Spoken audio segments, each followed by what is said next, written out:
Bismillahirrahmanirrahim. Assalamualaikum warahmatullahi wabarakatuh. Alhamdulillahirabbil alamin.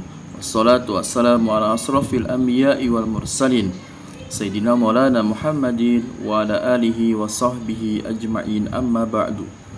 Segala puji syukur bagi Allah Subhanahu wa taala yang mana hari ini kita bisa kembali melanjutkan pelajaran agama, dan mudah-mudahan kita semua dalam keadaan sehat walafiat, dan mudah-mudahan kita semua mendapatkan berkah dari Allah Subhanahu wa taala.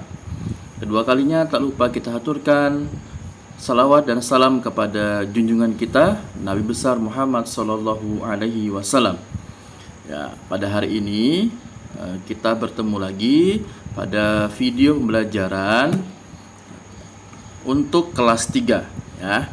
Jadi hari ini video pembelajaran untuk kelas 3 dengan materi sholat Jumat, yaitu pada pelajaran fikih ibadah.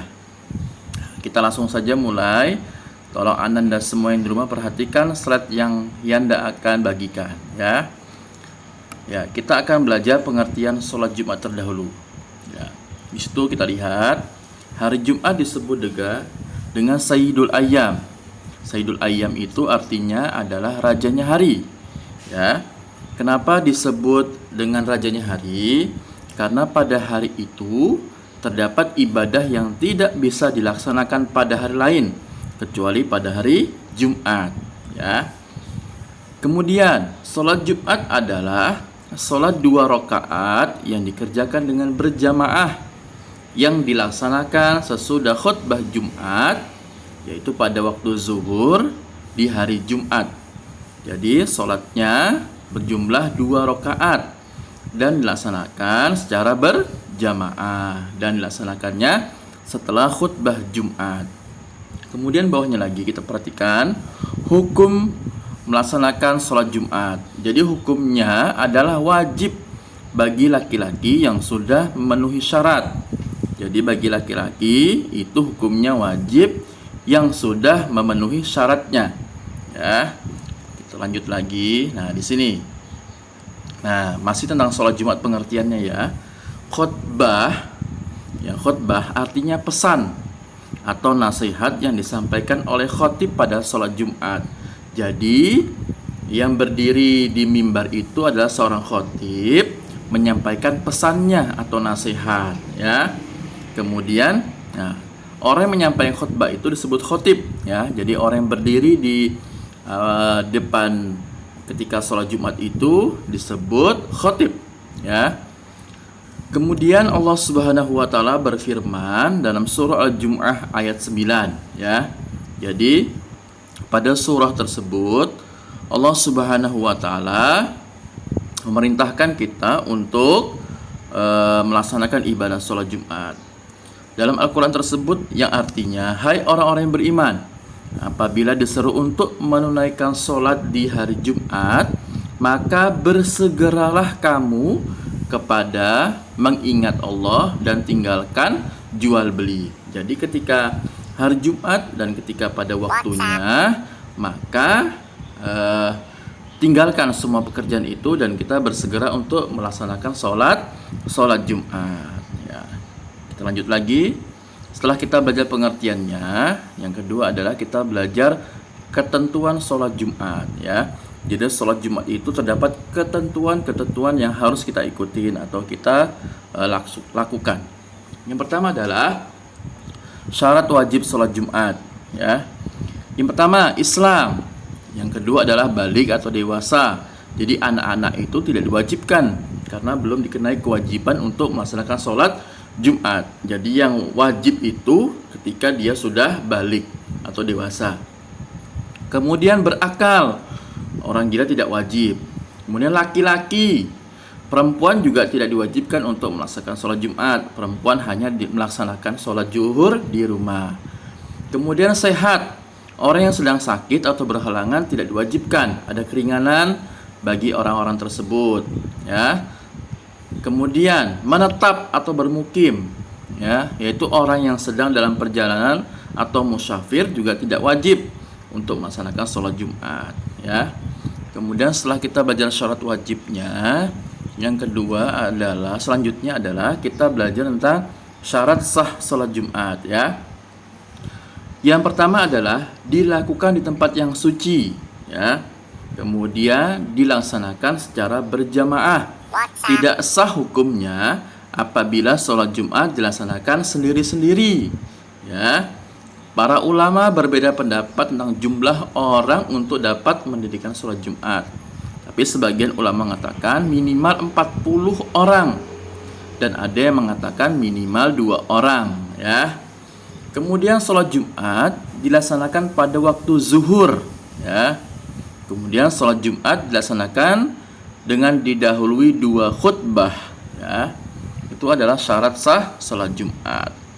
Selanjutnya adalah, nah ini dia, sunnah-sunnah sebelum sholat Jumat ya. Jadi ada ketentuan sunnah-sunnah sebelum sholat Jumat. Yang pertama adalah mandi terlebih dahulu sebelum pergi ke masjid ya. Kita dianjurkan untuk mandi terlebih dahulu.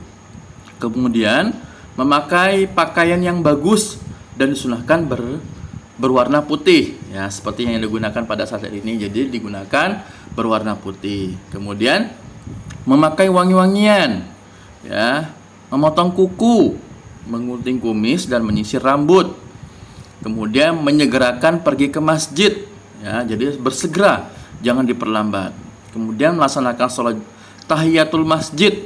Jadi setelah kita sampai di masjid jangan langsung duduk ya, kita sholat sunnah 2 rakaat dulu untuk menghormati masjid, yaitu sholat sunnah tahiyatul masjid. Kemudian membaca Quran atau zikir sebelum khutbah Jumat. Jadi sebelum khotib naik ke mimbarnya, maka kita dianjurkan untuk baca Quran ya. Tapi ketika sudah khotib berdiri di atas mimbar, maka kita diwajibkan untuk mendengarkan pesan-pesan atau nasihat yang disampaikan ya. Kemudian memperbanyak doa dan salawat atas Nabi Muhammad SAW. Dianjurkan memperbanyak doa dan salawat ya. Ini adalah sunnah-sunnah sholat Jumat. Kemudian adalah ketentuan selanjutnya, adab melaksanakan sholat Jumat ya. Ini adabnya. Yang pertama, mendahulukan kaki kanan ketika masuk masjid ya. Ketika melangkah ke masjid, kita disunahkan untuk atau dianjurkan menggunakan kaki kanan dulu ya. Kemudian sholat sunnah tahiyatul masjid. Nah ini tadi yang saya sampaikan. Jadi sebelum duduk ketika masuk masjid dianjurkan untuk sholat sunnah 2 rakaat. Sambil menunggu khutbah dimulai, lebih baik membaca Al-Quran. Sewaktu khotib mulai menyampaikan khutbah, maka seluruh hadirin atau jamaah harus diam, tidak boleh bicara. Jadi ketika khotib sudah naik mimbar, kita tidak disarankan untuk berbicara kepada yang berada di sebelah kita. Ketika khotib sudah menyampaikan, kita berbicara, maka sholat Jumat yang kita lakukan adalah perbuatan sia-sia ya. Kemudian segera berdiri untuk sholat ketika mendengar iqamat.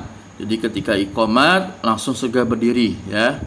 Kemudian luruskan saf atau barisannya. Penting ini ya. Jadi ketika sholat harus lurus safnya dan meratakan ya. Isi saf yang kosong, tidak boleh ada yang saf-saf yang masih ada yang masih kelihatan atau ada bolongnya gitu ya, harus dirapikan. Kemudian melaksanakan sholat Jumat dengan khusyuk. Tadi Anda sampaikan tidak boleh berbicara. Kalau kita berbicara maka perbuatannya menjadi sia-sia ya.